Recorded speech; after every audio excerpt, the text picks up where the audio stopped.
Welcome to Magic the Flavouring, the Magic the Gathering podcast, where we talk about all things magic, flavour design, and lore. I'm your host, Andy Mann. Hello! This is Nathan Cancel. And welcome back to the restaurant at the end of the Multiverse. Our servos are here to help you make a dining experience you'll never forget, and our Multiversal chefs have all the cookers fired. Do you know what that immediately made me think of? The pizza place in My Hero. You know, where his brother is, and it's just like, hey, I'm an Italian guy, you know? I'm not My Hero is an incredibly deep cut for anyone who's not, who wasn't mid-30s and British. Mid-30s and British, yeah.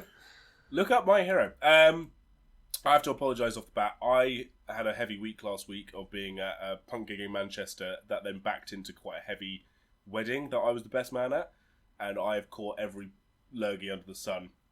Well, I think I'm on my first day off in 8 days, so I am like full of beans. Okay, so I might be a little bit coffee and fluey, and then, well, not fluey. I think it's just congestion and life. Do you know what I mean? And then you also did just feed us two amazingly filling burritos, and fajitas. Sorry, not burritos. Yeah, didn't have no rice. That's true. It's couscous. And I think talking about food for the next hour and a half is going to be one of the most difficult things I ever do in my life. But there we go. Well, yeah, it was a choice. Do we have it before or after? I feel like it was better not to get hungry over the next hour before we eat. It's Very nice true. To be sated. Never shop hungry. You know, you end up with all manner of nonsense in your basket. So what are we doing today? We are looking through a multiversal menu. I think it was like episode... Oh, it was early. Maybe even like 50-something. Over 100 episodes ago. It was definitely over 100 episodes ago. It was back in 2001. 21. So we were a bit children. 2021. Where I had the bright idea to rip off one of my favourite podcasts, the Off Menu podcast with James Acaster and Ed Gamble, which is one of the most listened to podcasts on the planet, apparently. Oh, wow. Yeah, I know. I do like James Acaster. He's great. You do like him? Yeah. He's a really good stand-up. I was about to say, really good stand-up. Very different podcast if you just said you didn't like him. Wow. And I collated a bunch of different food and drink items from across Magic's history, looking at the cards, stories, flavour texts, artwork, all of that jam, and I made a menu for you to choose from different courses.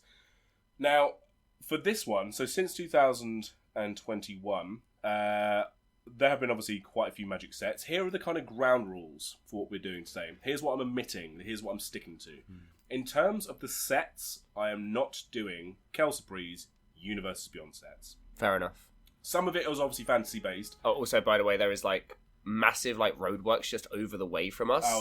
And it's like rush hour-y time or coming up to it. And people in London are twats. Yeah. So you're going to hear a lot of beeping and honking from people that are self-inflated because I'm not getting to where I need to get to quick enough. Between that and my voice today, this might be one of the most unlistenable podcasts we've ever recorded. What if I start chewing in between each? Does that well, it adds ambience to what we're doing. Yeah. So in terms of the sets that we're doing, I'm not doing Universes Beyond. Now, it's not because, strictly speaking, because I hate Universes Beyond. However, it is in a roundabout way proving my point, because if we did Universes Beyond, there'd be things like pizza, bagels... Oh, yeah, because we're getting Teenage Mutant Ninja Turtles. Do you know what I mean? Yeah, awesome. Yeah, Pizza Lands. Who doesn't want those? Or like Nuka-Cola is one that's like, actually... That would be quite good for this experiment. But once you let one in, you have to let them all in. Yeah, I also feel like you can't do things that are just riffs off of the real world. Like, I know we're essentially trying to... Because it's the reverse, right? We're not trying to find a real world analogy made into a Magic set and it's on a Magic card, because that's kind of silly. It's what things within Magic get close enough to our real world from the other direction. And some of the food and drink we'll talk about are literally just real foods. But that's part of the... We can dive into, like we did last time, what sets they came from, why is it important that these things are included, how do they change X, Y, and Z. So I'm not doing UB, because UB is crap, and it proves its own point by not being in fun things like this. The sets that I'm going to be going through as well, so the ones I am doing, in reverse order. So the last set was Kaldheim. That was the last time that we did this menu. So the first set will be Strixhaven, then Midnight Hunt, Crimson Vow, Kamigawa, Streets of New Capenna, Dominaria United, Brothers War, Phyrexia, All Will Be One, March the Machine Aftermath, Wilds of Eldraine, Lost Cannons of Ixalan, Mirza Karlov Manor, Outlaws of Thunder Junction, The Big Score, Bloomburrow, Dustmourne, Ether Drift, Tarkir, Edge of Eternities. Okay. It's about 15, which is 15-ish. quite a lot of sets, but considering that the previous menu had all of Magic, from like 90 whatever the fuck to 2021.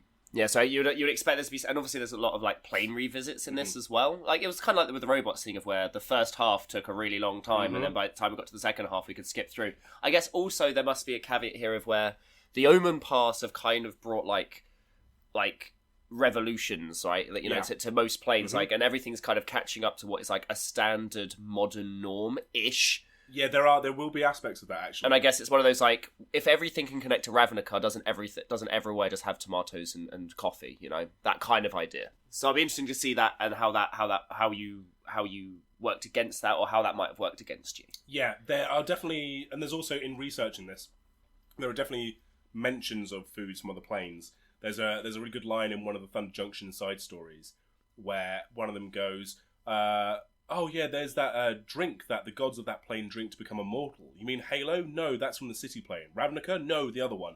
And so the Omen Paths did actually bring up some self-referential, like, you just copied New Capenna, Ravnica, copy, paste, didn't you? But also the fact that they are referencing food and drink from other planes.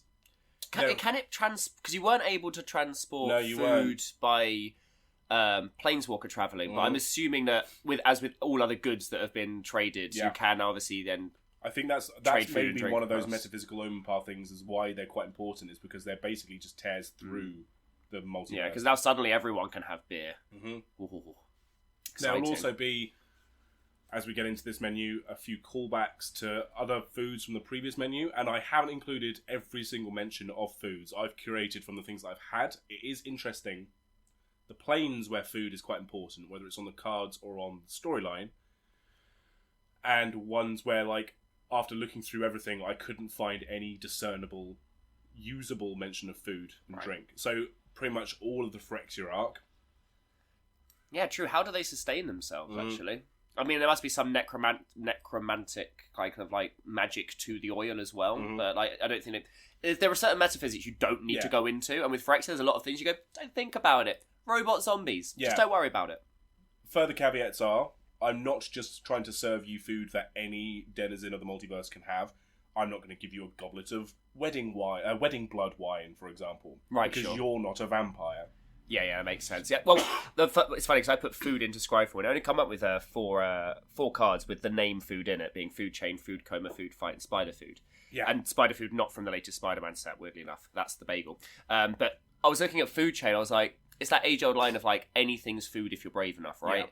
But that's in the world of Magic. If you say anything that could have been eaten by anything in Magic, that's everything in Magic. Yeah, exactly. So that's reductive. So we'll bear that in mind as well, because drink was a big part of the Crimson Vow set, for example. Lots of cards on there with about serving wine and all that kind of stuff. Weird enough, because blood was a token and food is a token, but obviously blood isn't a food token, even though blood in that set should have been food. Yeah. Interesting. Bit of a fail there. So there's things like that going on. So I think we'll just dive into it. Yeah, go for it. Last time I had enough to do starters, mains, desserts, soft drinks, hot drinks, and alcohol. This time it's a bit more refined. I think there's still the same. Is there an amuse-bouche? Have I got some hors d'oeuvres? No. Oh. No, you have starters and small plates. Oh. Mains, desserts, and I did drinks and hots, as in hot drinks. There is maybe, it's not quite as much of a range of stuff, because again, actually, the what's on offer as usable food is actually far fewer, I found. And also, as we go through, whilst in the last menu there were some planes that popped up more than others, in this one I think there's even more weighted. Oh, really? Which shows, A, planes where food is more important because of mechanics or whatever, but also B, the planes which lend themselves to the writers to be like, this is an important facet of that society. Yeah, sure. So yeah, I guess you don't want want every fantasy story to get into the day-to-day nitty-gritty, because it takes away the fantastical nature of it. Right? There's only so much word count these people have, and like, could you imagine Phyrexia or Will Be One if they spent 500 words going like, and then he had a swig of his drink. Yeah. It was this, that, and the other. Well, I guess it's like, there is like lamna spread is cool because it's got specific properties to it, and you just got to assume that every other race just eats meat and fruit and bread like everything else would. But unless there's a specific reason to mention it, assume they're getting their sustenance from the regular normal shit, right? And then that's even if they go into the descriptions of these foods. There's quite a few mentions in the Murders at Karloff Manor stories of people eating and drinking, but and it's good writing because you don't want to over-describe everything. There's a line, for example, that says Judith took a sip of a pale sparkling drink. You'd assume beer. Or champagne. Oh, yeah, she could be even fancier, yeah. But that's all it mentions it, so I didn't include that. And it then leaves that open to your interpretation, right, of course. I've interpreted maybe one or two of these things, much like the last menu, though I have taken one or two liberties, but I think they make sense. Okay. Should we go? Yeah, go for it. Alright. Starters and small plates. So your options are Nathan, from the Plain of Avishkar, from the first Ether Drift story episode, potato and cauliflower parathas, which is like a Indian bread. Mm-hmm. 3 bowls of porridge, from the card of the same name, from the Plain of Eldraine. What are the consistencies? Well, one's too hot, one's too cold, and the other one is just right. Yeah, perfect. A nutrient block, and you have a choice of flavourings: bland, dense, or vanilla. Edge of Eternities. From the Cythera system, wonderful. Mentioned in the card of the same name. I think the nutrient blocks are also mentioned in one of the stories, but that's where I found that reference.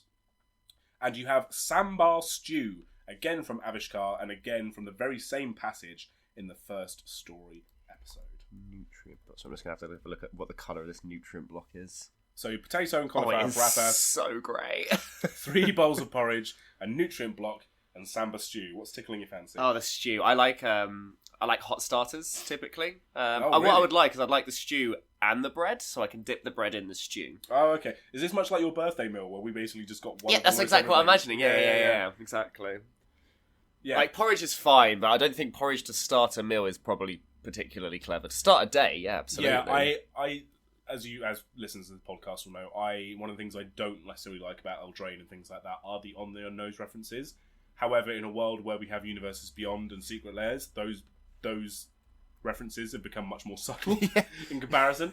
So I'll go for 3 bowls of porridge. And it was such an explicit... One of the things I tried not to do in the last menu, and try not to do here, was just to take any food on any card and go, well, that's clearly a croissant, so you've got croissant, right? Yeah. So, but this is explicitly 3 bowls of porridge. Because I feel like the whole point of a food token is it is generically something you can eat, and then they gave, and usually in most sets they have the opportunity to do 4 or 5, maybe it's probably too many, like 2 to 4 different styles of food on those tokens. Yeah. And usually it'll be like a pig's head, and with Eldraine we had like a baked cherry pie and things like that. So from that you can then extrapolate there's probably other patisserie options available, things like strudel and stuff like that. So I guess you'd assume that if porridge is available from this place, and then automatically it's going to be oats, which means you're probably going to be able to make like rye bread and things like. Because this is Eldraine again, right? Of course it is. I guess there's little fruits in it, man. Who piles porridge like that? It looks like rice pudding to me. Even more reason not to eat it, because I do not like rice pudding. But I prefer a heavier starter to then having a dessert. So I think the stew and was it parathas? Yeah, absolutely. So sambar stew, for people who don't know, is a lentil-based vegetable spiced curry or stew cooked with pigeon pea and tamarind broth. So in that first story episode for Ether Drift, it's when Spitfire goes down to her dad's breakfast table, and because he was a consulate and now the consulate's been disbanded, as a show of wealth he has this kind of heaving breakfast table. God. And it was basically just a way for the writer to be like, here are all the breakfast Indian foods. yeah which was cool. But so I did take 2 from that one, but really there wasn't much other mention of food. And Avishkar / Kaladesh is often quite rich for descriptions of food and drink. So I like that with the 3 bowls of porridge. Did we do a Flavour Picks episode for Wilds of Eldraine? No, I don't think okay. The fact that you can choose one that hasn't been chosen, and either does 2 damage to a creature because it's too hot, it's too cold so it takes really long to eat, so you tap the creature, or it's just right, and that's the one that you sacrifice and gain 3 life from, because that's one you actually enjoy eating. Now that's actually pretty fucking good flavour. I think I'd go for the vanilla nutrient block. You can't... See, the thing is...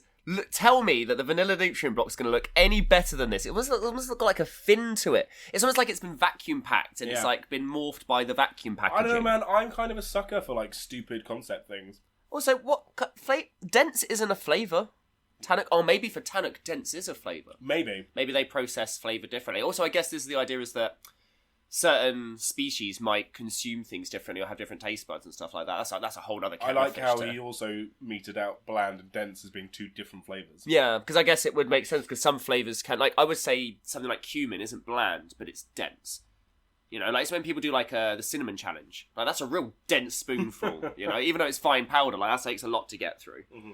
Okay, cool. Right, so, let's hit some mains. Mains. You have street vendor style ramen bowl with fish cake, boiled egg, green onions, and served with a side of kami gyoza. God, you're going to have to really try to beat that. That sounds fantastic. I mean, that's an actual meal, right? That's from the Neon Kamigawa Genesis Evangelion story episode 2. It's when Kaito's going down into the Tashiwara vending stalls. And also there's a couple of references on cards where, like, you know, we've got ramen bowls being served by street vendors and things.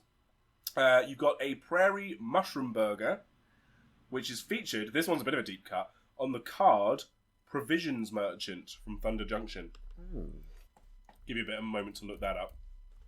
This is one of those I've taken slight liberties ones, because I was trying to figure out what this guy had on a stick. So it's a picture of a cow merchant. Yeah, so the burger isn't like, it's not mushroom within the bun of a burger. No. The mushroom is the burger bun. Yeah. That's with a bit of meat in the middle and a bit of sauce around the edge. That's got to be a thing. Surely you could do that with portobellos. Oh, have to try that. I was trying to figure out what else is on his cart, but I couldn't quite discern what it was. It looks like he's got some kind of like pastry, the one that's curled up like a cone. Looks like a pastry, and then it looks like a glazed kind of cake. And then the far side is some kind of wrap with a leaf around it. So it doesn't look like it's mostly patisserie kind of items, but I don't know. I don't know what the middle one is. The middle one could be differently coloured mushroom burgers. Yeah, I think they might be. That's very cool. They look cool though. I mean, I don't know if I trust someone. It's one of these things, right? Of where if you're a naturally hairy person as a food vendor, you should probably be wearing a hairnet. But this person is wearing like a full body stocking. Yeah, kind of probably. I mean, I'd hate to be like. Imagine. So this is another thing that's interesting, right? Is that now we've got cross pollination of planes.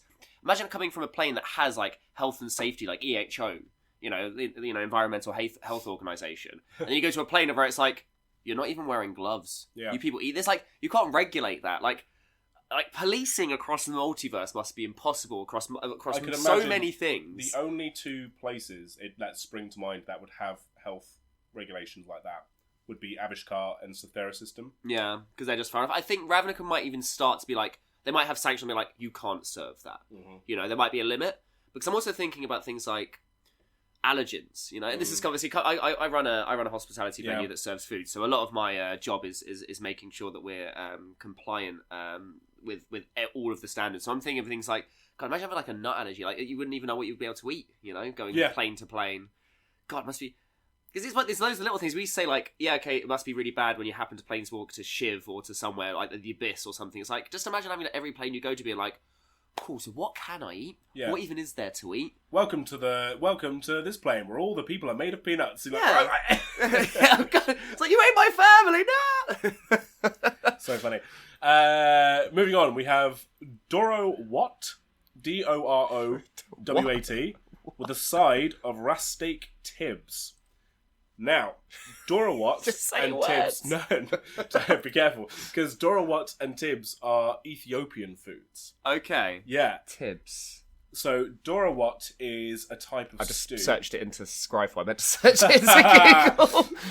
You'll have it. So, Dorowat... Oh, yeah. Dorowat is like a stew, right? And then Tibs are sautéed beef chunks. That looks exactly like what I made for you today. Yeah. It's essentially, okay, different spices. So basically it's peppers, sautéed meat. beef next to like a beef stew kind of Nice, thing. Okay, sure. Or like a meat stew. What was the first word? Dorowat. Dorowat. Oh yeah, it looks really tasty. Yeah. Oh, it's even got like dumplings and stuff in it. Nice. Basically, it's stew and meat. Yeah, okay, lovely. And that is from the Cythera System. Mentioned in episode 2 of the story articles. Where are they when this is mentioned? They're at the abandoned mining colony. Okay. So it's interesting that a colony has like more...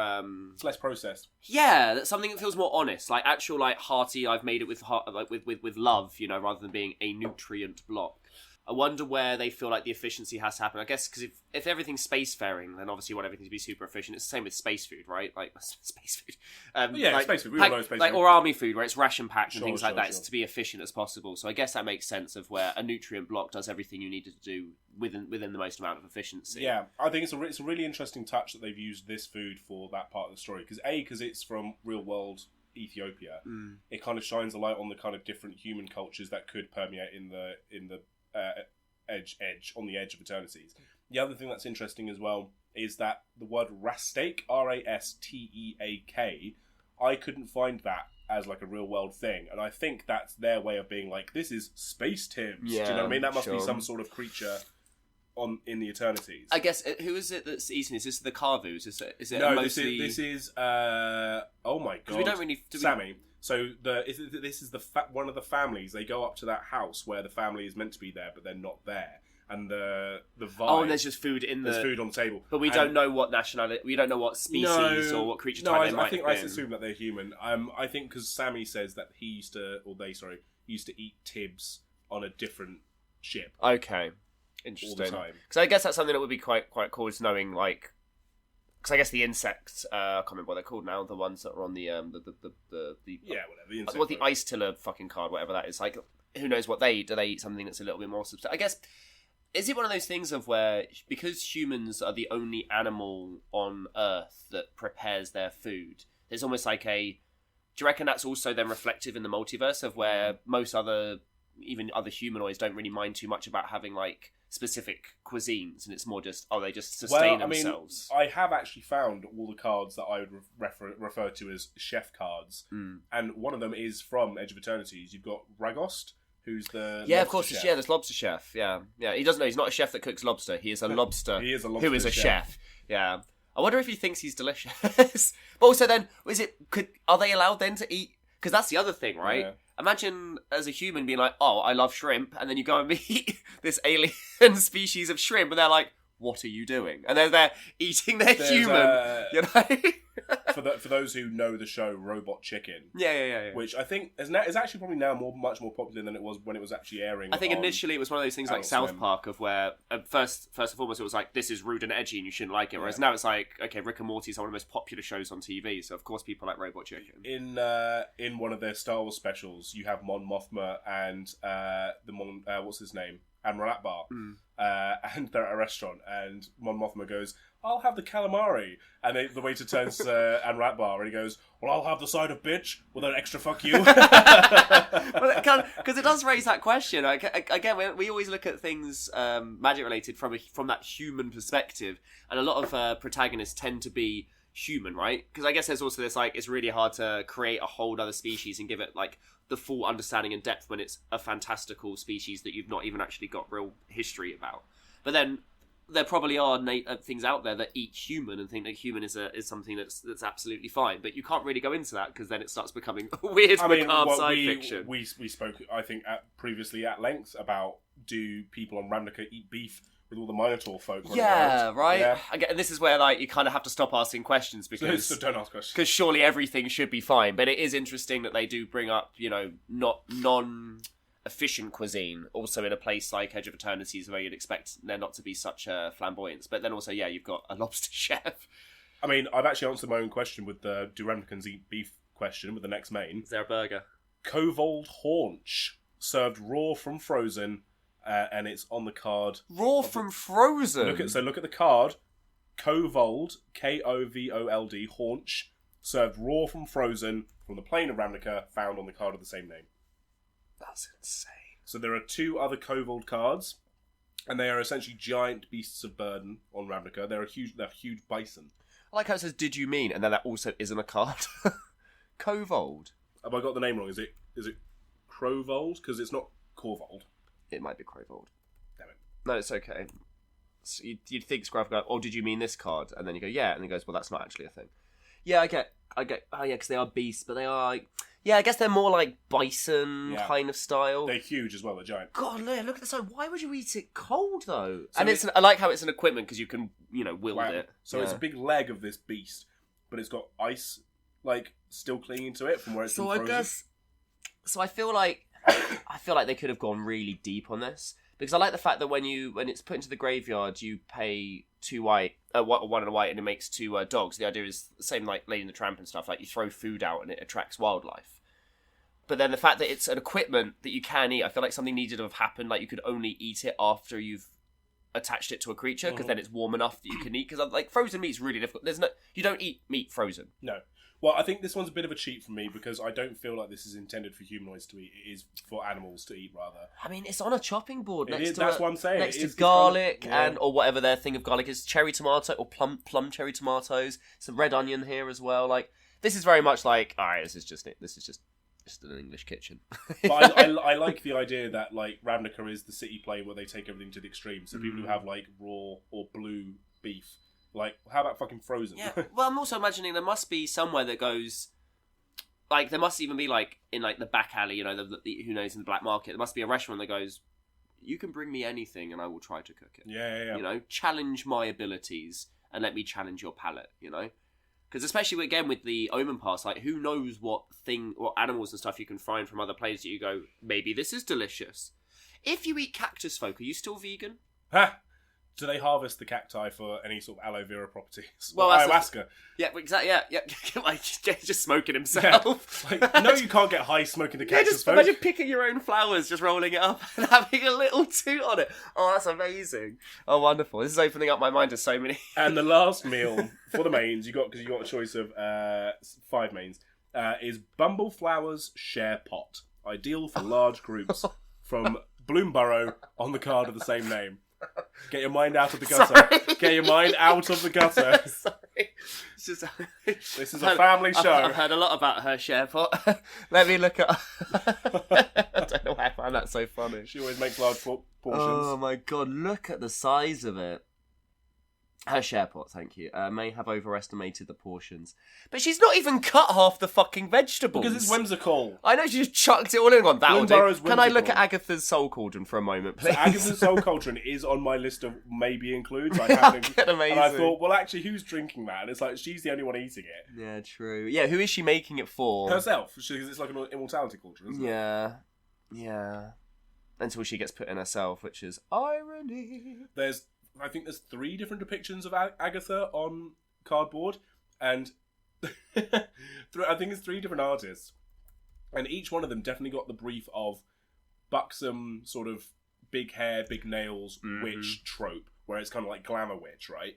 But she's an evil... Yeah, with a bit of ruffles around the edge. Do you know what I mean? So, yeah. But they all kind of went... One end of the scale went, yeah, I'm going to make her kind of grotesque, like her legendary creature card, where she's like, you know, she's still a witch, but she's kind of like done herself up a bit. And then it goes all the way through to like, this is a hot lady who happens to be green.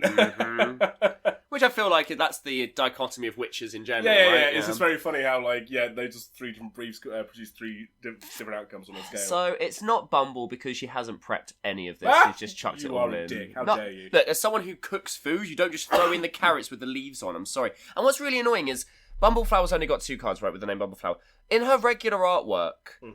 Looking fine as fuck, must mention. But she's holding a plate of, like, confectionery treats that clearly must have taken a real long amount of time but that's to a share prepare pot. properly. You just chuck it in. But how could you...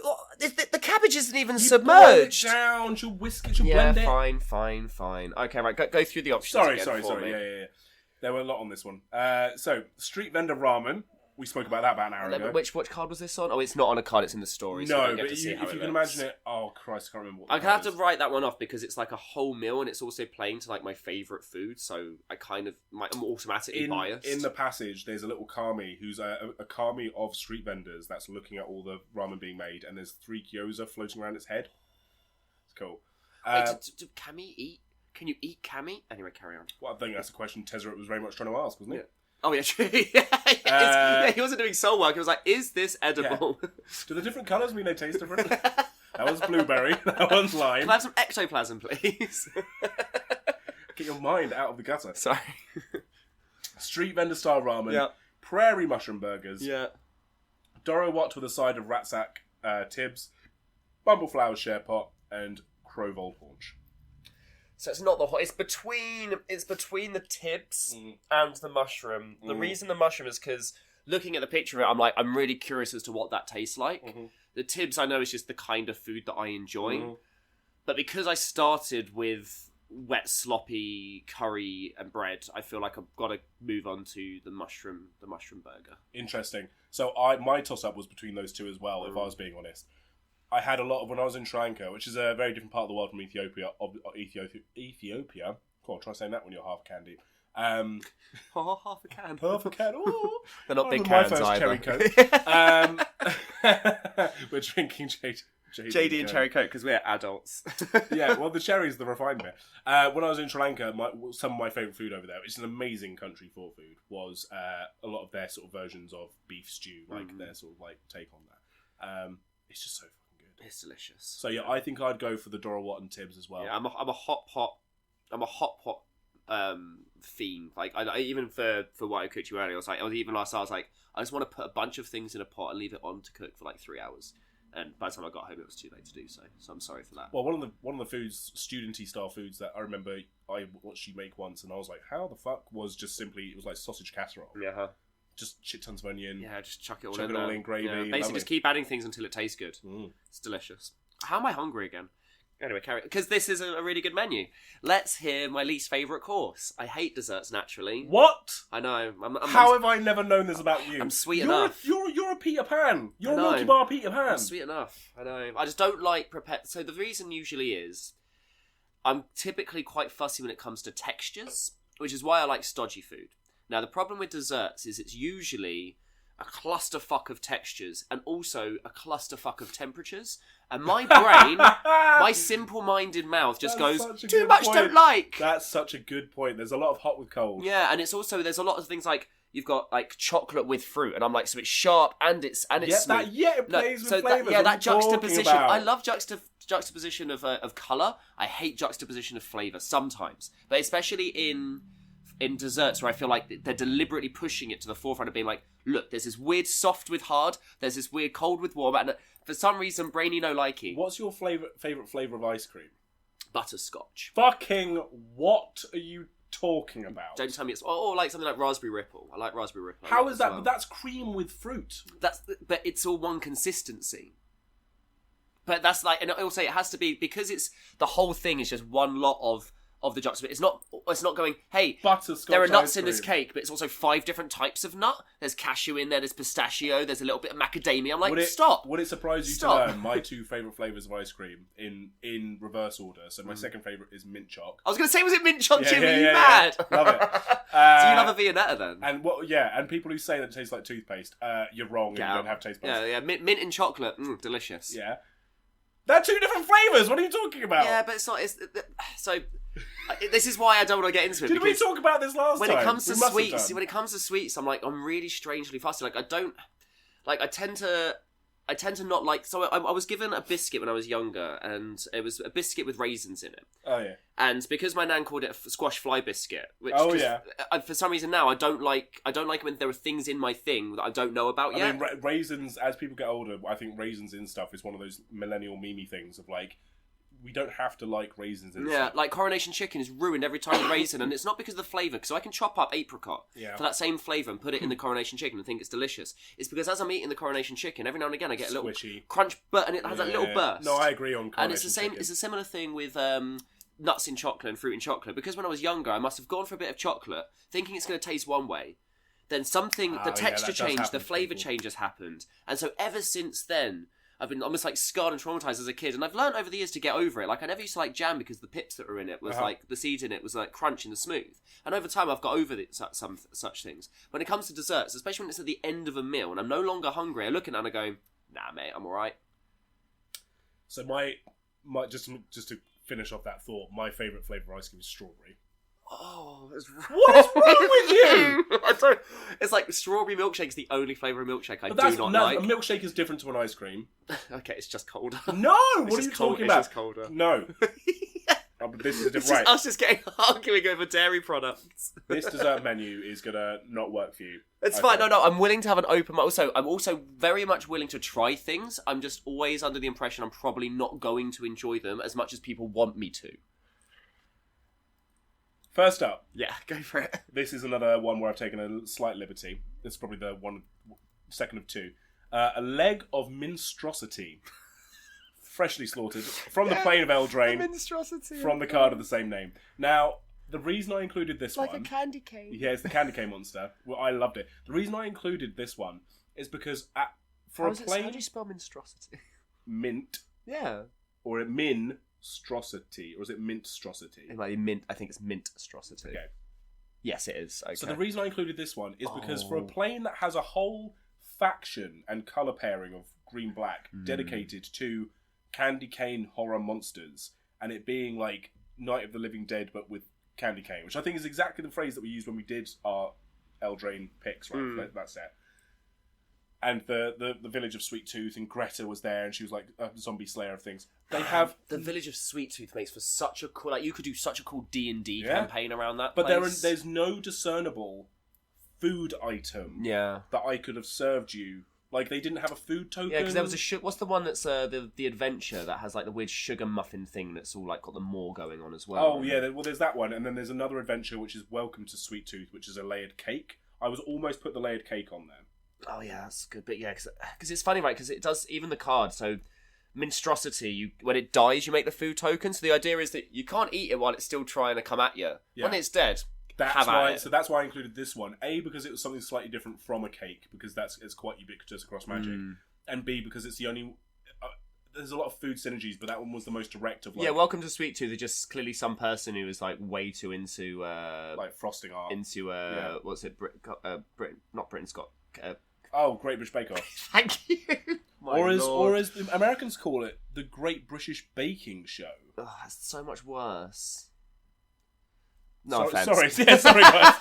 The Great British Bake Off. Don't take the names of our things and make them worse. You know, it's fine that you can change Z's put Z's into no words. Offense, Americans, Get but that's U's the out. entire American English. Yeah, I know. I can't even get what is this website? What are you, Big Orbit Cards? Stop with your massive advert. Anyway, so the cake's heavily decorated. So the monstrosity was the natural choice, and also I love candy canes. Yeah, and so I thought, well, I would have the only thing that stops me with monstrosity is that it's dripping.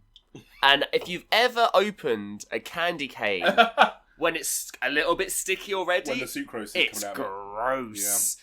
So that sticky mess, my lord. I don't like the fact that it's drooling, and I kind of want to know what its drool tastes like. Probably really sweet. It's probably delicious. Minty. Yum. Okay, Leg of Monstrosity is your first choice. Yep. Second choice, Bumble Sheep Honey Pot. So you get a pot of honey, and this is actually featured on 2 cards. First one is Food Coma, which you mentioned earlier, which has the bumble sheep on it. Also a really nice reference to food. And then those bumble sheep also reappear, but these ones are black bumble sheep, on the card Hersker Sweet Tooth, which is a legend from Jumpstart. Ah. And Hersker is dipping into a big honey pot, like Winnie the Pooh, and there's a bunch of bumble sheep flying around. Yeah, and it's this one that's like slightly, it's very Ghibli. I have no idea what plane they're from. I don't think we could figure it out. Well, it's got to be Eldraine, because if it's bumble flowers, bumble. A bumble sheep from Bumble Eldraine. sheep are from Eldraine. Okay, well, it's got to be Eldraine then. So, and I like the fact it's called Sweet Tooth, and they've done it with a hyphen because they can't call it Sweet Tooth because of the town. Now, does it taste different? Because normally honey tastes different based on the flowers that the bees have been, Oh, I didn't know that. So if you want to get away from if you've got hay fever and you only live in like a little village or something, you spend most of your time there, get local honey, eat that local honey, because it will naturally then infuse you with the same kind of flower and foliage that's around that you're being triggered from the hay fever. That is a very funny concept, but I can see how. Yeah, right. So I'm kind of wondering now, like, because milk and honey is a fantastic thing, and you've got sheep make milk, and bumble sheep must make milk and honey. So it's got to be more. It's got to be like a Werther's original type. That's thing. right. Oh, it's like caramel. Oh, yeah. Right, that's also caramel's one of my favourite flavours. You are so consistent. That's so funny. I'm sorry for being consistent, Andy. Sorry, I runs out with a negative. Give me beige coloured slop that tastes the same as every other beige coloured slop in the. Nothing wrong with beige coloured slop. Don't kink shame. Okay, move on. Foods. Leg of Monstrosity, Bumble Sheep Honey, Clem's Elderberry Jam Cookies from the plane of Bloomburrow, featured in Story Episode 2. You've ruined it by putting berries in a cookie. It's elderberry. Elderberry jam for the cookies. So it's famous. They're Clem's famous elderberry jam cookies. Okay, stop being an advert. Are you doing it? That's what it describes. Is it like kind of like similar to like a Jaffa cake of where like the jam's on the inside? So it's like a little pool of jam, and then they bake around it. The only way they describe it, because it's Clem is Mabel's husband, who's like a renowned baker in that part of Bloomburrow, right? Yeah. Part of the valley. And he's making her a strawberry cake. That's the thing that he's actually making for her birthday. So I also have to stop you for a moment, because the carrot cake, which I might even be on here, probably is. So the carrot cake is just a cake full of carrots. Is a strawberry cake a cake made with strawberry within it, or is it a cake made out of strawberries? So the way that I imagined the strawberry cake is that it'd be like cake batter made with strawberry cream. Because I'm imagining it more like the flans that used to go. You get a flan base, and then you layer the, interesting. the strawberry in and around it. I sincerely, when I was reading these stories, I really thought it was like a strawberry batter. Sure. But in that story, she says, "Oh, Clem's out probably trying to find elderberry jam for his famous cookies." Yeah, okay, so it's the jam inside. Yeah, okay, nice. So at that point, big fan. The problem with this, right, is that they are mice. Yeah. So the size of this cookie, I could have like dozens by the mouth. Well, no, they'd come in like Jaffa cakes. Okay. Yeah. Okay, if it's Jaffa cake size, that's fine. Now, I can did still assume, do those by the dozen. So much like my previous menu for the past episode stated, our multiversal chefs can turn everything vegan or vegetarian. Sure. If they want to. Yeah. Because I sort of feel like they can We do touched on the sizing. allergens earlier, yeah, but they're obviously dietary, and we even mentioned cactus folk eating themselves still being vegan. Let's not flex our real world sensibilities onto things too much. And the last of the desserts, you've already name checked it. You have Ms. Bumbleflower's carrot cake. Now this Found one on really Bloomburrow, card with the same name. This one really annoyed me. I remember when I first saw it, and that's You have no taste. What are you talking about? no. I just remember the image of it really. I can't just put carrot cake into Because it was, I think it's literally a cake with 2 carrots stuck inside of it. Yeah, that's it. Because it's not got icing. Because my mum makes a mean carrot cake. Like she frosts it, you know. Yeah. Now this is frosting with carrots around the outside. It's almost like this doesn't feel like it's sweet. This feels like a salad. And I might have had. I love as a secret ingredient. What do you think, Miss Bumbleflower? Carrots. Stop. Yeah, but I feel like that's a wink to the audience. Like, stop it. Stop flirting. It depends who you're saying it to. Yeah, exactly. What do you think? It's like, stop it, miss. Stop it now. And then the rabbits in the background are absolutely fucking losing their shit over this. So, it's not going... It's cocaine. It's Let's see you agree it's cocaine. amazing. No wonder they're going so mental. Oh god damn! It just turns out she's just a local dealer. She bakes all of her product into desserts for you. Yeah. That's amazing. She's Heisenberg. Oh, there's definitely someone out there who does that. There's definitely a granny out there who actually I know someone who used to do this. Don't I'm not going to out them, but they were a priest and they used to make cakes for the. stop narrowing it down. So it's a priest. So it must be somewhere where you lived before. You don't know where I lived before. Don't give that. Exactly. Anyway, so it's not the carrot cake, because it's not a carrot cake how my mum makes it anyway. And it's also... So, I say I'm annoyed by it. It's more that it's so twee, and now I've had enough time to be away from it. I look at it and go, that's actually hilarious. Yeah. Because you've undermined or subverted the idea of a carrot cake by having it be a cake made out of literal carrots, not... Because the idea of a carrot cake actually sounds quite nasty if you're like, oh, okay, well, I want a confectionery item. How can Carrots are sweet. Yeah, but also for the average kid, they're gonna be like, ooh, gross, vegetable. But in the same way, I've had courgette, zucchini muffins, they're absolutely delicious. But for me, a carrot cake should be dense, spiced, and it should have some kind of frosting on the top of it. Whereas with this, it's the other way around. So it's probably not going to be that. Even though I think that's a really cool subversion of the concept of a carrot cake. It's exactly what a rabbit would make a carrot cake to be. Yeah, exactly. And again, not doing the typical human Earth version of a cake. They've gone, okay, Bloomburrow is a bit strange. It's all animals anyway. But... So I will say that is the last of the Bloomburrow references in this dessert, because we've got 2 drinks courses to go. I feel like so much of it was surrounded by food, and the way you make that word evocative was clearly very important to be food based. Yeah, it's made its way. I mean, the character Ms. Bubbleflower, I think, just kind of struck a chord with the design team correctly, because it also struck a chord with the player base. Yeah, because she's thick as fuck. Because out of one commander product, it's like this whole character's very realised. Yeah. I also think that the whole thing about Bloomburrow was it's Watership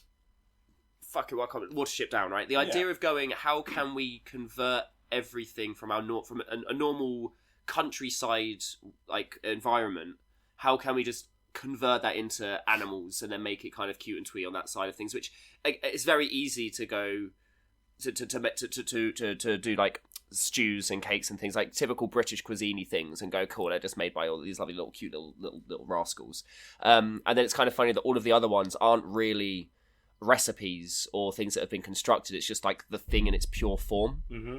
Although, so, minstrosity. Yeah. Making sweets is no small feat. No, it's difficult. It's really hard. Like, it requires a lot of fucking heat, and it requires you to understand how sucrose and things like that works. Stretching, like all the different. Yeah, it's essentially like glass blowing, but like way tastier. So I'm imagining now, like, the mage, because it says in the card, like, oh, whoever it was that constructed the monstrosities from Sweet Tooth has long since lost control of them. It's like, what maniacal next level fucking witch went yum yum yum yum yum, but what if? And then was able to funnel their magic into creating living confectionery. There was a whole little sub theme in that Eldraine set, which was also in the first one as well, but they kind of pivoted more into the Sweet Tooth thing, where you had lots of witch characters that all had a very similar aesthetic, all very much looked like Adrienne. Is that her name? Adrienne? Etienne?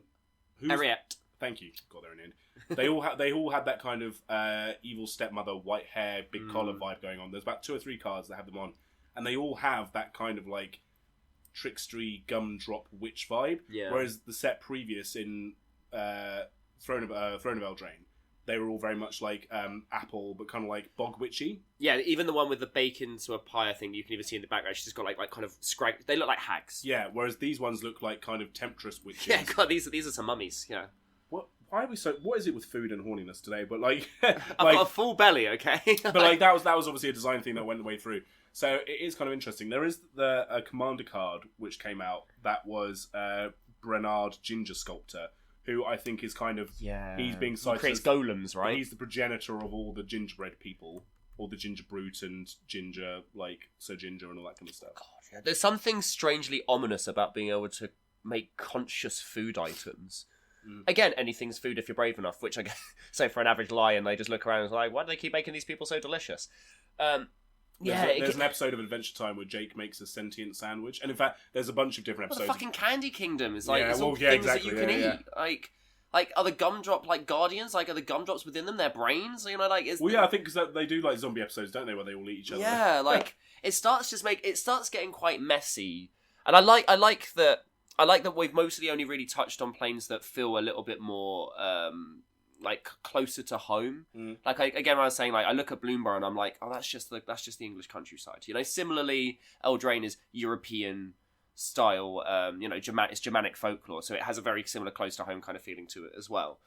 But it's even funny when you go to Kamigawa, they go, okay, well, let's look at traditional Asian cuisines because this is a traditional Asian-inspired plane. Very much like Avishkar with sort of Indian food. And so which is why then when we get to Edge of Eternities, it's funny that then we had Ethiopian food, because it's like, okay, well, what are you reflecting from the real world into? Because it absolutely isn't an African-inspired world. And also, but you could have chosen anything from anywhere on Earth because you could have gone, well, it's millennia in the future, get over it, you know. It's why I thought the nutrient block, to have both of those things is interesting to have, say, you've got traditional cuisine as well as a nutrient block, which is what space food is what I'd expect. You know, I'd expect everything to come out of a tube, you know, like the Matrix, you know.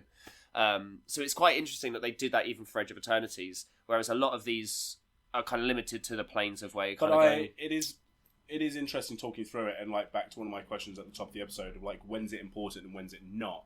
I think if you are doing these kind of, and a lot of Magic sets are now based on real world mythology that's maybe a bit more recognisable in modern terms. And I think it is important to pay homage to foods. Because, like, say, for example, Theros, which is ancient Greek inspired, but it's an ancient world that modern day Greece only reflects really in terms of its flora and fauna, in terms of cultural and all that kind of stuff. It's it's different, right? So they didn't really have any reason to include foods, for example. No. Whereas if you look at things like Avishkar or Kaldheim, like for like maybe where food and drink is maybe more part of the mythology, like these things have to be included to differentiate and to pay respect to the fact that you're pulling from that world, right? Yeah, I guess an average person wouldn't necessarily know what Scandinavian food would be other than fish, you know? Because I would think of like things like herrings. Because that's famous like meat, yeah, right? Exactly. Yeah. But then other than that, I'm like, well, I don't really know. And I guess once you get past that initial question, it all does become quite boring. Because it is just going to be fruit, vegetable, meat, bread, right? Because that's what the basis of every human cuisine would be. And then if you go too far beyond that, it stops feeling like food, because then you're going like, well, you know, I can't even think of a good example, but like a dragon would probably only eat this and this, and it's like, okay, yeah, cool, but I can't relate to that because I wouldn't eat that, you know. So there has to be like a limit between it being too normal, whereas where I think like things even like say the ramen meal is like, okay, well at that point I'm just assuming that Kamigawa is essentially just at like 200 years ago Asia, so I know what all the food of that cuisine is going to be like. I already know what it's going to be like, say, an Avishkar, because, you know, I'm assuming it's going to have like an Eastern or an Asian, South or East Asian kind of style cuisine. So again, it's me just relating to that. But I think it kind of works against our premise for like crazy multiversal meals, because it's actually very good writing to bring you into that world and evoke something familiar before you introduce wacky races. Yeah. Well, that's why I think it's funny for Bloomberg, because you can then push it a little bit, or Aldrama, you can go and go, hey, this weird thing that is a sweet is actually now sentient, and then that opens up a whole kettle of fish of well, how does that work? You know, how are they functioning? You know, like, and also, are they then edible? And to have the thing of going like, well, when the candy cane thing dies, it's just candy. Please go and eat it. You know, it's absolutely fine, and you don't think about it too much more than that. You know, and yet also it's funny that you can have a cake eat you, and then someone then eat that cake after that cake's then died. And I'm like, it's the circle of life somehow. You know. I guess they're just used to it, Eldrin. So, what are you going for? I'm going for the honey. I'm curious. Go for a big old pot of honey. I'm curious. I'm a bit of a Pooh Bear, and I'm curious as to see what honey from a bumble sheep would taste like. Yeah. Interesting. I hope it's not really lammy. You know? Yeah, that's not what you want. Got some really gamey honey over here, don't you? Mint sauce on it. I think I'm really intrigued by the elderberry cookies as a dessert option, but I think I'll go with being consistent for me, and I'd have the leg of minstrosity. Yeah, fair. I think from a curious point of those are the two ones for me, right? So I want to know what bumble sheep tastes like, but I was also just be like, does it being sentient make it taste better? You know, does it taste better? Like, I'm sure there's a joke there somewhere about like the gingerbread man of like, oh, you know, it's the fear that gives it the flavor. You know, sure, or there's something of saying like, you know, when you're eating humans, it works better for them to be scared when you eat them. You know, like some monster out there. I'm sure that's a reference somewhere. Anyway, liquor me up. Right, we've got drinks and then hots. I'm looking at a hot right now. Oh, thank you.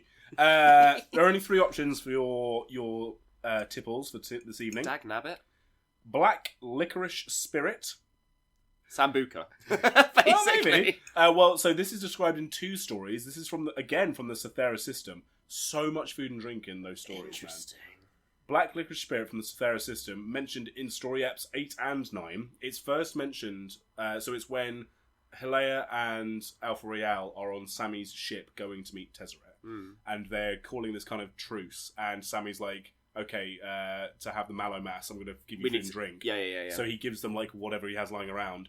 And Alpha Real gets given this pouch of what he describes in episode 8 as being licorice-flavoured mouthwash that is maybe alcoholic.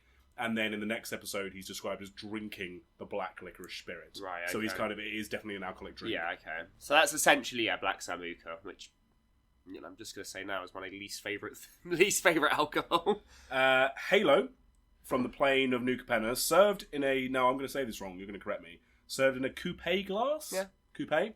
Which is what the 1920s folks used for champagne. Or coupe. This is in all the treasure tokens. So it actually wasn't its own card. There is a Halo fountain. So it's actually saying it's worth more monetarily than it is nutritionally. Well, also, on that plane, in that time in the story, Halo is just like our substance. They use it for all different kinds of stuff, but they also infuse drinks with it, which is what they serve at all the cabareti parties. Right. Yeah. And all the treasure tokens, it's different art styles for a glass of Halo. Sure. So what is Halo? I guess they're trying to say it's like champagne because they're all drinking champagne. Yeah, but it also feels like I was just thinking. I was like, what can I liken it to? Because it feels like the rejuvenation it gives you and everything, like, because it's also going to be addictive, right? So it's got to be. Yes. It's not necessarily alcoholic. It feels more like caffeine to me. Interesting. But I imagine it's like spark. It's like a spark for me. I'm imagining like a sweet sparkling. It's Red Bull. Yeah, thank you. Yeah, sweet sparkling caffeine is what I'm imagining. Yeah, because it does have that woof kind of aspect to it. I mean, I don't think it tastes like Red Bull. I fucking hate energy drinks. Maybe because I can't imagine it being. You'd assume it to be velvety, right? I'd assume it to be a bit thicker. I wouldn't imagine it to be very thin. Or it could be the kind of thing of where it's so light that it almost like it effervesces in your mouth naturally as you're drinking it.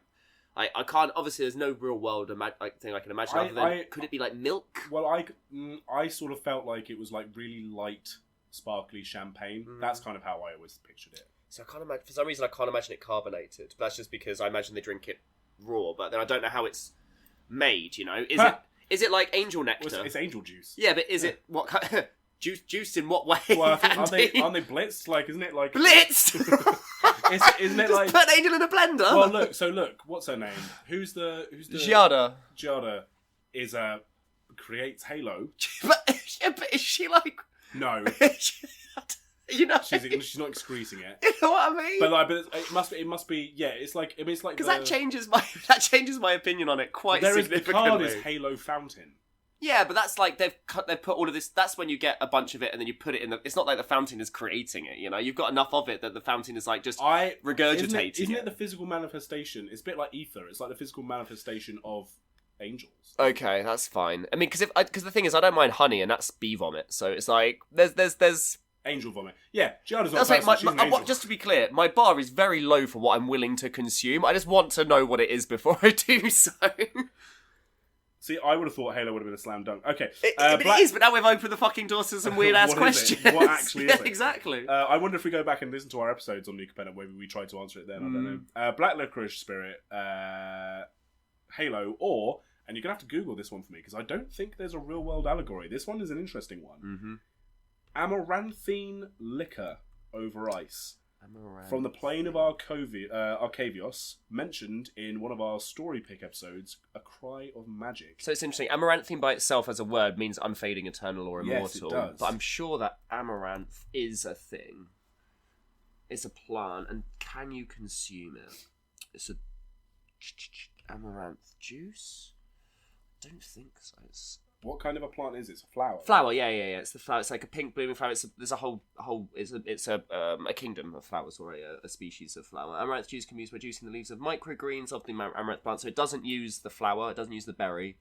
You blitz the microgreens of it.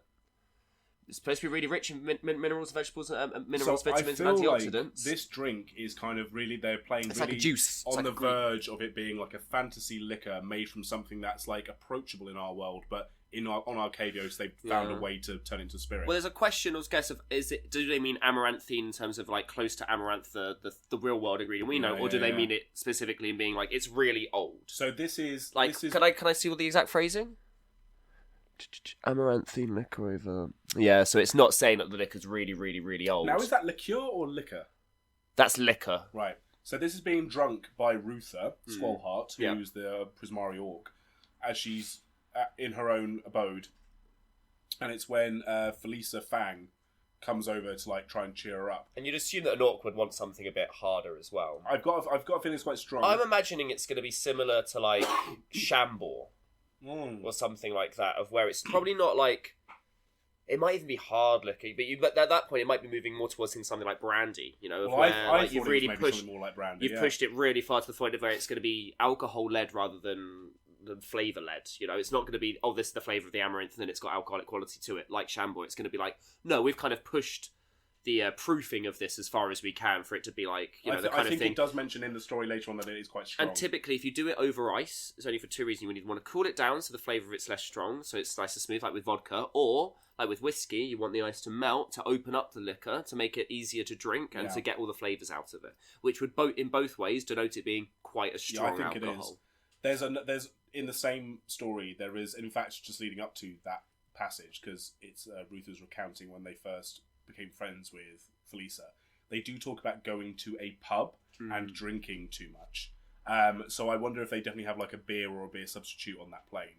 But that's the only drink that's mentioned. You've got to assume that anywhere that is smart enough to know what alcohol is likely to have beer, because bread or wheat in general is such a basic, like a thing I'd expect on most planes anyway, or something to be close enough to it. And because you can make beer out of virtually anything, you know, cider is just fruit beer rather than being a wheat beer or a barley beer. Thank you. God, it took me a while to get that. So I would always assume that most places that have any amount of alcohol will likely have beer as a basic thing anyway. Also, from a health and safety point of view, don't know why I'm making it about this, but water was worse for you to drink in places that didn't have proper irrigation and things like that. So it's better to have beer because the fermentation and everything kills off bacteria and blah blah blah blah blah. So if anything, it's probably safer to drink beer than it would be to drink water, especially in a lot of these places of where there might be, pollution. I guess they don't have pollution in a lot of magic planes, right? Well, Arcabios, remember, does have, like, the school is quite moneyed, but they do have, like, hamlets around. But I'm also thinking, like, does that mean also that if anywhere's using, like, fossil fuels, they also had dinosaurs at one point because of the oil? Again, let's not get into the real world things of it. It's not the licorice. It's got to be Halo. I've got to know. But I would also need, I would need the disclaimer of what is this, please? It's like, I would happily eat breast milk ice cream. Sure. But I would need to know I'm eating breast milk ice cream and not beforehand. just something wild. Yeah, exactly. I don't want it to be afterwards be like, oh, by the way, I don't want it to be just some angel sitting over there chuckling to herself, like, I pissed out earlier. That's like, my shit. Exactly. And also, it also feels a little bit sordid. It feels like you shouldn't. It's something like that's. It feels like something that's taboo. Yeah. Like it feels like something like it's like absinthe. Yeah, like back in the day absinthe, like it would feel, and as much as I'm sure the amaranth is very tasty, I feel like Halo's gotta be my... I think I've got to agree with you on all those points, yeah. Halo, if that was presented to me on a menu, I'd be like, are you kidding me? Wait, you're still selling this? Oh my god. Are you fucking kidding? Like... It's like when I see, it's when, well now Cafe Patron's back, but when I went to a place and they had Cafe Patron, so I'm like, you've still got that? Give me some now. Yeah, absolutely. Alright, for your hot drinks, you've got only two options. Oh. The first one is a callback to the previous menu because, so in the previous episode, I spoke about how, and this was really the genesis of the whole idea, Ravnica, whenever you read any stories from any era of Ravnica, coffee kept mentioning the fucking coffee, always every fucking thing, or the other drink that they always mentioned to be like, and we're on Ravnica because they're drinking this, was Bumbat. Which was the strong liquor or liqueur that they would all drink. In my head, it kept being like a beer. I think I described what it was in the last episode. I'm imagining hip flask kind of tincture kind of. Every fucking episode of a story or whatever, if they're not drinking coffee or Bumbat, you're not on Ravnica. Yeah. And lo and behold, what is on episode 2 of the Murders of Markov Manor story? Taser Karlov is looking over across the party, drinking, and I quote, a strong hot coffee laced with Bumbat. We've gone full circle. I like it. Wonderful. So that is one of your options. So we're imagining it's going to be similar to like because Irish could be similar to like whiskey, right? Which I love. I love Irish coffees. Yeah, delicious. Okay. Your second option. Also, do you think that they've branched out now onto different coffee beans? Do you reckon they've tried? Do you reckon there's someone on Ravnica that's now gone, Niv, really need you to look at all these home paths. I'm planting all these different planes. And there's just a person who has just these little coffee. Also, this has got to be really bad. Anyway, no, we're not getting into ecosystems fucking each other. I mean, I was going to say something about there is that coffee bean that is passed through a monkey's digestive system, right? Ragavan special coffee, or Ukiba. Could you imagine? He's just. It's like Ragavan's like, oh, so when the angels do it, it's fine, but when I do it. And he's Sky Pirates bean. He's getting high on his own supply as well. Oh, amazing. Fucking hell, Andy. And the second option, and I was really surprised to find a food reference in this, but for the set it made sense. It's not Crimson Vow, it's Midnight Hunt, so the Plain of Innistrad. We have a reference to, so it's a reference to a couple of things, but the drink in the sentence is spiced tea drunk by humans during harvest tide. So I was going to say, I didn't want to mention just in case we did it, but I was going to say, tea must be ubiquitous across. They just don't call it as such because it is just hot leaves. Mm-hmm. Any leaf that you can do. Obviously, you've got mint tea, chamomile tea. Anywhere that has anything medicinal in a plant form, which is like every plane because Magic the Gathering will have some kind of tea available as well. Like I'm surprised that there wasn't like a chamomile or something reference in Bloomburrow. Again, because they've mentioned coffee, I'm surprised that there hasn't been some mention of tea as well. But I imagine that tea is slightly less important in America than coffee, and a lot of these stories are written with an American audience in mind. They definitely have teas in America, but I mean, it's typically not like black tea, or breakfast tea and things like that. Yeah, you usually have like a chamomile tea or a green tea or something like that. So the fact they specifically mentioned it only around harvest time makes me... I'm surprised that mead wasn't brought in, by the way, for this kind of thing, because mead is typically something... Mead is delicious. Yeah, so that's a honey beer, for those that don't know, and it's usually something that you'll typically use around like a lot of like pagan like ceremonies and things like that. But isn't it... Mead is... You're right, it is closer to like a honey beer, but it very much seems much more like a wine. It's because I think it tends to be stronger, and the way they make it tends to be a little bit stronger. Like, they had a mead on a Badger recently, and I remember being like, this tastes thinner than I would want it to be. I mean, it's got to be the Irish coffee, right? Yeah, I think so. I just also would like to know what Bumbat is, and it's kind of funny they have such a strong, or they have such a strongly referenced thing just consistently. I wonder if whoever writes has in mind, like, oh, it might be a specific brand of whiskey that they specifically hang on, let me look at the last menu, because I've got a picture of it on my phone, because it was only ever alive as a digital thing. I should have printed it off. What did I describe Bumbat as? Bumbat was described as a highly alcoholic moonshine. That's literally the only thing. Yeah, so it's got to be like a whiskey. Yeah. Just an extra strong whiskey. Nice. And again, at the end of the meal, you want an Irish coffee. At the end of the meal makes sense. I agree. Or at the start, at the stag do I went to recently, the first. You got to have an aperitif, an Aperol Spritz or something. You know, but as we were going up for like the body of the drinking time, I was like, I'm gonna have a couple of whiskey coffees, and about 3 people went, oh yeah, fuck yes, please, like. Got to start it going. Well, that's the thing. It's like an espresso martini these days still feels a little bit like I'm out celebrating, you know. Whereas it's a refined man's like vodka Red Bull. Yeah, that's the thing. I was like, I don't want a vodka Red Bull, but I will happily neck an espresso martini if it keeps me in the room. Yeah. Yeah, so maybe people come and say, oh, I'm really way too drunk, have an espresso martini. I'm like, that's not how that works. You're just going to be drunk and energetic. Wonderful. Well, in the off-menu tradition, I'm going to read your menu back to you. So you are going to have the samba stew and the potato cauliflower parathas for your starter, whereas I had the vanilla nutrient block. You are...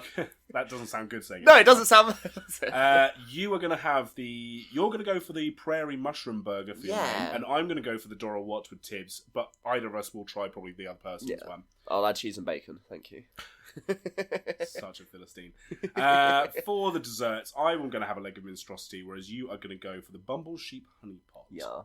For drinks, we are both going to have a tipple of Halo.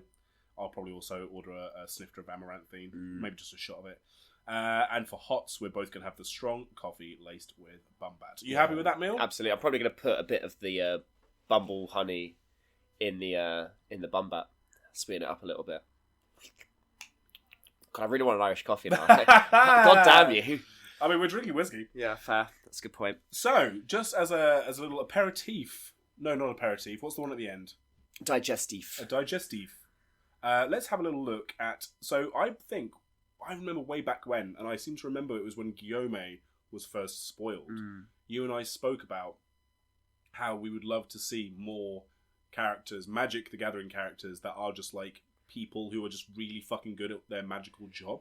Yeah, and it's funny, you say that, I don't think Rocco was out by then, right? So we've had Rocco, I mean, you're going to go through them now, but there's been a fair few chefs. There's been a couple. I guess you've got Asmaranica Dicoditis Decordicar as well. They've had a card since. So, Guillaume, obviously, was part of Strixhaven. He was the chef for the campus, but he was part of the... absurdly expensive card, because everyone went, I need to build a food deck now. We have 2 cards for Rocco Cabaretti Caterer, or Street Chef, who was the Elf Druid, both in New Capenna and Aftermath. We had, in Modern Horizons 2, Asmarano, Mardi Cadice Decordicar, and the Underworld Cookbook. They were probably the most famous chef character in Magic before those cards. Yeah, 100%. We have, I mentioned them earlier, Brenard Ginger Sculptor, who is the gingerbread man, essentially, of the Eldraine world. And we have Ragost, Deft Gastronaut, who was from the newly released... What is Ragost cooking? Can we tell? So on their regular art card, because their alternate one is more like a pop art style. How does he do anything with fucking pincers? Well, he's got the 2 little hands, but he's also got his 2 big mandibles. I know. So lots of things. I mean, very much like Asmarano Mardi Cadice Decordicar. How does he do his shirt up? There seems to be like a flan. There's a jelly. We've got a little cake going on. The sushi bottom left. Now that's space food to me. What do we do? Put colours on it. Well, yeah, it's kind of like almost like a steak with some sort of like tendrils, colourful tendrils, and he seems to be doing a stir fry. Yeah, so if you look at his little pan, the pan's got its own heater. Oh, that's insane! That's so cool. Oh my god! So Why it's is a pan it? and a hob I in like how one. there's a jelly on the right hand side with what looks to just be like a gear in it. Yeah. That doesn't look edible at all. Well, that's probably for all of the drones and everything. But that's the other thing I was thinking. Yeah, because like in robots, they make a joke about like how oil is not only what they wash with, but it's also what they drink. It starts getting very confusing. It's also what they pee, and it's like, what are we doing here? What are we doing? I get what the various different types of water for humans are, like, you know, pee and rain and drinking oh my God, water. You're right. We can drink pee. Yeah. What do you mean can? That sentence is, we drink pee. Yeah. please be with me. But like, it's kind of one of those things of, yeah, like when you think about it and you really break down like cuisine, even for humans, like it is a bit bizarre. And like I understand why there are certain like cultures that look at how British people drink milk and they're like, that's gross. What are you doing? Yeah. I'm like, I get it, but everything's gross based on your cultural upbringing. I mean, I'm not a milk drinker. Eating bugs. Like, bugs are an amazing form of protein. I wouldn't eat them live, but I've had, like, you know, dried, fried bugs. They're delicious.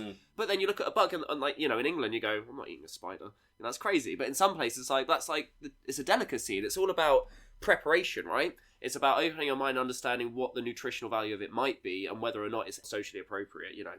I like the fact they're open-minded enough to give me a lobster citizen chef, and then the food in front of it does look completely bizarre, because I feel like, especially now with the Omen Pass, it's hard to keep creating more diverse fantasy when everything, from a narrative point of view, should be becoming more homogenized. Yeah. So it doesn't surprise me that it's only that you're heavily weighted on certain planes, because a lot of the time the other planes are going to be like, yeah, it is just going to be the same kind of food you'd expect to eat on any other civilized plane. Quote unquote civilized. The last little thing to cap off, annoyingly, really fucking annoyingly, what I consider to be the best food token ever created is technically a UB set, and it's from Lord of the Rings, and it is... I mean, yeah, technically UB, I guess, yeah. It is not a food, as we would know it. It is instead a humanoid being wrapped up in a web with a giant spider in the background. I was going to say, I'd like the idea of like a UB where it's zombies and it says food and it's just a human. Yeah. You're like, that's exactly the point. It's very good. That's the point, though, right? Yeah, and even as I said, the four card names that have food in it, spider food is one of the four, and it is a human in a bunch of webbing as well. So it's that concept taken off of the token and put back into the universes within. Do you want to know, like, dumbest, like, they're running out of words for things? So sure, is this just a random tangent, or is it food related? You got two cards. One of them is called Bite Down, and the other one is called Bite Down on Crime. From Murders at Markov Manor, Carlov Manor. Bite Down on Crime. Why is that a It's not even from a UB set. That's awful. This is where the slop of the... This is where it all started. God, that's awful. And it came out before as well, I think, right? Because Foundations was Foundations was after Murders, right? Yeah. Came at the end of the year. Yeah. Funny, they did Bite Down on Crime before they did Bite Down. Oh, no, Bite Down will be a reprint. I reckon. Is it? Well, the one I've got is from Dominaria United. Sorry, yeah, you were right. Yeah, sorry. Yeah, exactly. Yeah. So it did come beforehand. But yeah, wow. Good. But again, Bite Down's a perfect example. Humans are food. Humans are food. Friends and food. Go out and eat more humans. There's too many of us anyway. Go and have a nibble on your bestie. We're abundant and we're full of protein. Yeah, we've been chewing on each other all pod. Let us know on social media what foods you would have picked from the Multiversal menu. Also, I did elect not to put certain cards in. Let us know if there's any references I've missed that you would have liked to have seen on the menu, or if there are any foods or planes that you would like to go and taste their cuisine. Yeah, anything also questionable like Halo, where you go, wait a minute, what exactly? Yeah, they shouldn't have been drinking that. Yeah, exactly. I think maybe actually the whole realization of that storyline was that you shouldn't have been drinking Halo. I think, yeah, probably. Yeah. That was probably the underlying message of this is bad, not I need more. It's like that that famous French cuisine ortolan, which is the bird that you eat whole. For vegans and vegetarians, this episode must be a little bit much for you, but you eat the whole bird whole with the cover so that God can't see they you. Can't see you because it's a crime. Not a crime, a sin. Yes. Yeah. Anyway, apologies for the sound quality of this one from me. My voice has been all over the place, as has my sneezing and coughing. Sorry for South London traffic. That's as much as I'll dox myself this episode. I don't know if there'll be a third course for this format, because I feel like I have to wait maybe another 4 or 5 years. And I feel like we need to go to more planes that don't have modernised sensibilities to kind of get out of the comfort zone a little bit. Yeah. Like, again, if you could tell me all of the things that are on Rogis's card, then we could break it down, but typically I feel like we're not going to get that kind of specificity. And also, every year we have less and less actual Magic sets, so there'll be less story to be able to divulge into them anyway. But maybe Lorwyn, we haven't taken anything from Lorwyn yet, so maybe next year we get some new things from Lorwyn. Absolutely. Well, thank you so much for listening. This has been Magic the Flavouring. We'll see you soon.